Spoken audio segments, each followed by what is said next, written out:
Hello everyone. Welcome to the APUSH Period 4 Ultra Review. This period spans from 1800 to 1848. As a student who got a 5 on the APUSH exam last year, I wanted to make these slides to help you guys out and prepare you guys for the test in May.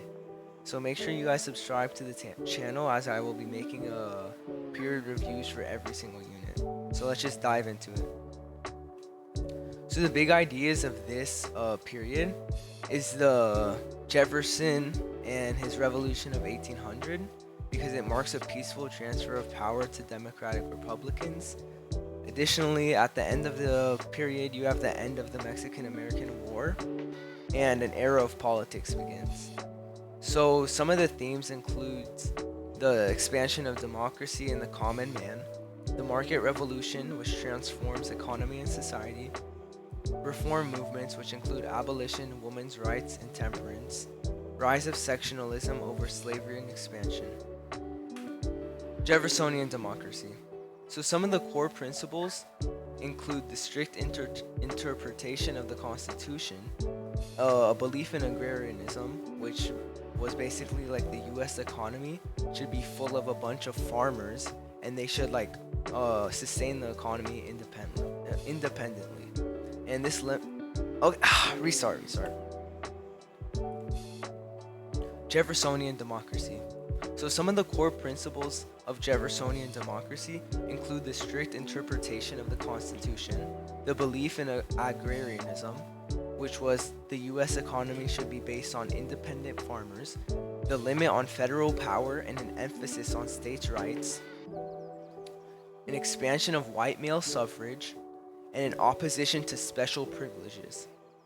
So it's basically making the democracy more appealing to the common people and limiting federal power. Then you have domestic policies. He attempted to reduce national debt by cutting military spending and taxes. He repealed the whiskey tax and other federalist taxes. He maintained Bank of the United States for practicality despite opposition to it. Tried to simplify the government, fewer formalities, and a smaller bureaucracy.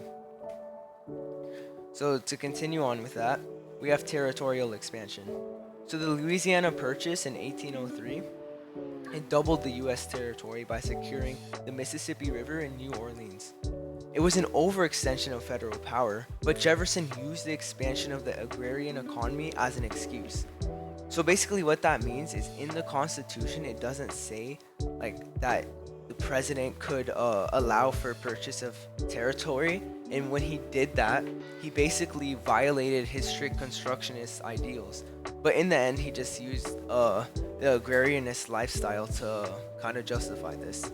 And then you have the Lewis and Clark expedition, and it explored the new territory and it mapped out routes to the Pacific. So it began pushing for westward expansion and land for small farmers. So some judicial actions and conflicts include Marbury versus Madison, which established judicial review, and it was the first major Supreme Court case against Jefferson's administration. Some of the foreign policy challenges include the Barbary Wars, which Jefferson sent the Navy to fight North African pirates attacking U.S. ships, and they won a tribute-free trade. Additionally, there was British impressment of U.S. sailors, and that increased tensions.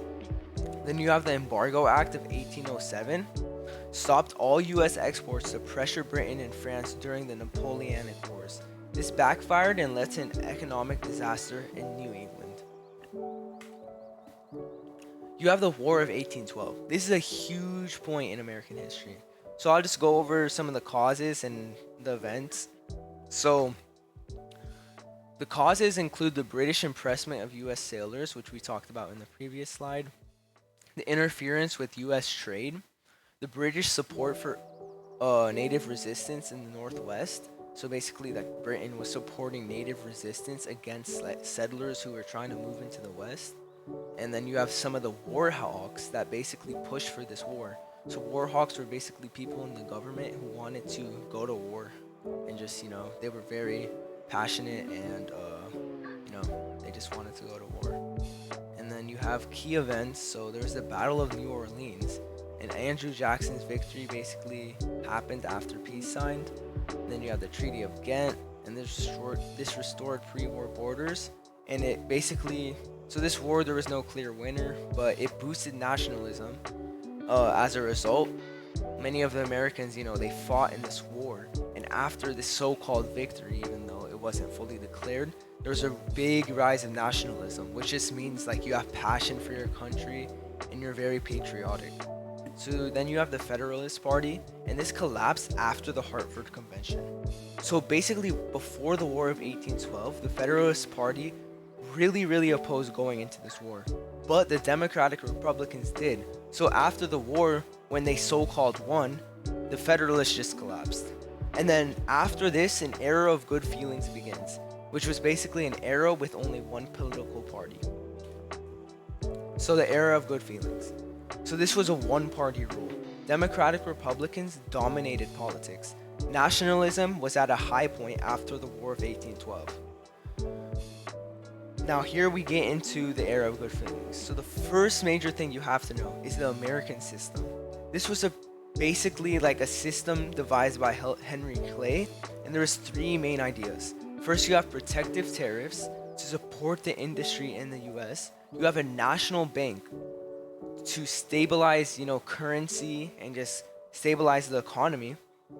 And then you have internal improvements for trade and commerce. And then additionally, and during this time, you have sectional tensions. So after the Panic of 1819, there's an economic depression, and this led to the resentment of the national bank. You have the Missouri Compromise. So the Missouri Compromise is, quite frankly, it's pretty simple. So basically, since settlers are moving more into the west, they eventually get to the Missouri Territory. And they basically want to make it into a slave state. It's in the south. But in Congress, there's 11 free states and 11 slave states. So, or like there could potentially be that. So like the acquisition of Missouri as a slave state would tip the balance in the favor of slave states, which would make a bunch of politics completely like just in favor of slavery. So to combat that, Missouri was established and it was named a free state.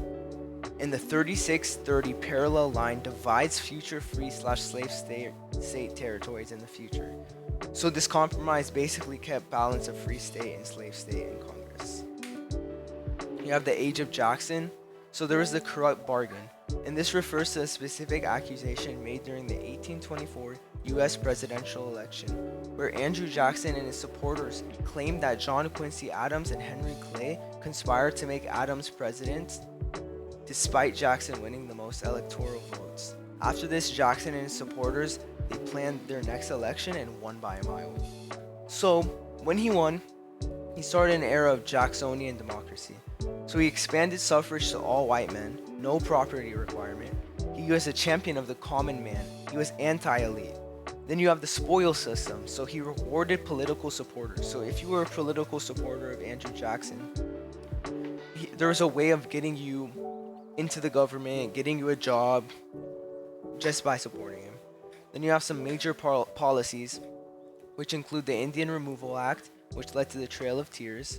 And this was basically the forced removal of Cherokee from the Florida Territory. And then you have the vetoing of the recharter of the Second Bank. So this was called the Bank War. So Jackson was anti-bank, remember that. He opposed federal spending and specifically on internal improvements. Some of the crises in this time was the nullification crisis. So South Carolina opposed the tariff that was imposed on them, and they basically threatened to secede from the Union. And Jackson threatened using the force bill, and this led to compromise tariff by Clay. And then you have the Panic of 1837, an economic collapse after bank policies and speculation. Political parties. You have the so this is after the era of good feelings. We're like way past that. So now we have Democrats, which were composed of Jackson and Van Buren and others. They're pro-states' rights, limited government. They opposed the national bank and high tariffs, and they supported the South, West, and small farmers. You have the Whigs, which were composed of Clay, Webster, Moore. They were pro-Congress, pro-American system, support from merchants, Northeast, business people who were interested in their economic and business motives. They favored reform movements and a strong central government. The market revolution happened also during this time.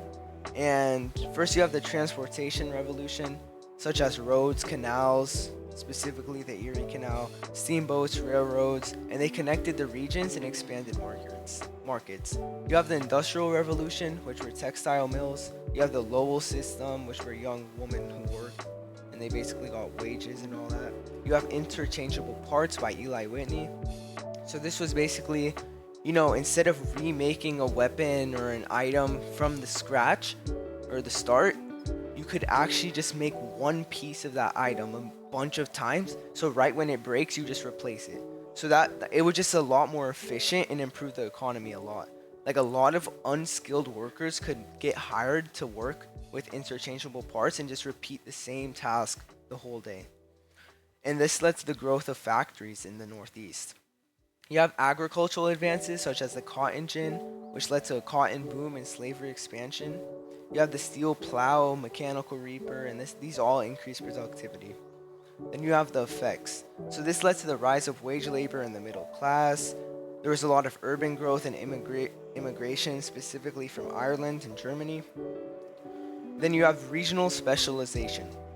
So the Northeast was like the big industry part, the factories, the mills, all that. Then you have South, primarily focused on cotton, and then you have West, which was grain. So all these new industries, we'll start to see them kind of working together now.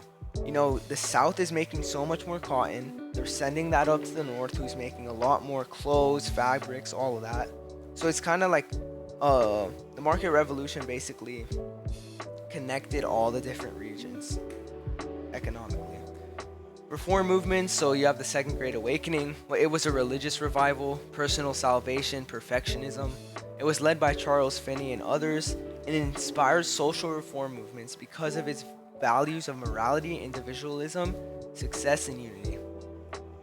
So there was the temperance movement, which resulted from this, and it was to reduce alcohol consumption. It was led by women and church groups. Main group was the American Temperance Society. So on the AP test, you need to remember specific examples. So a good example would be the American Temperance Society. You want to have these examples in your toolbox to kind of express on the AP test to get you full points. You have the abolition movement. So William Lloyd Garrison, just remember he had a book called The Liberator. Then you have Frederick Douglass. So there was debates over gradual emancipation versus immediate emancipation.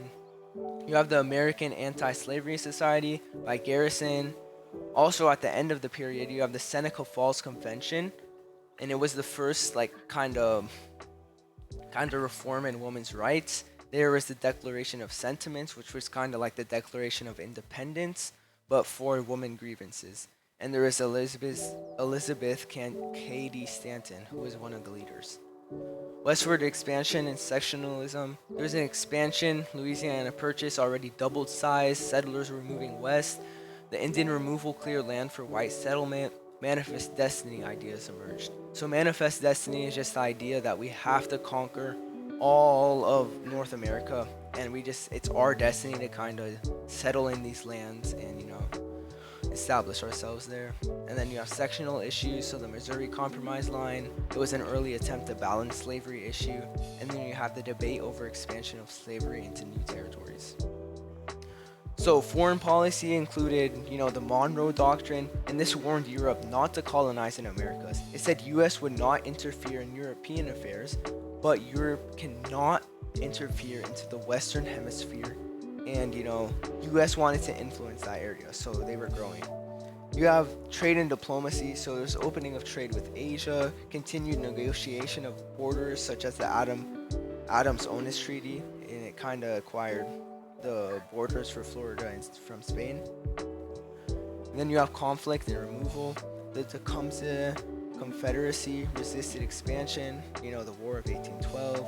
You have Jackson's Indian Removal Act. You have Worcester versus Georgia, and this ruled for Cherokee rights, but it was ignored by Jackson.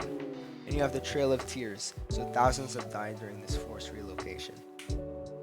So if you guys want to pause here, I have a bunch of key vocab that would be really good to memorize. So if you guys want to pause and read through it, it's very beneficial for the AP test and your unit tests.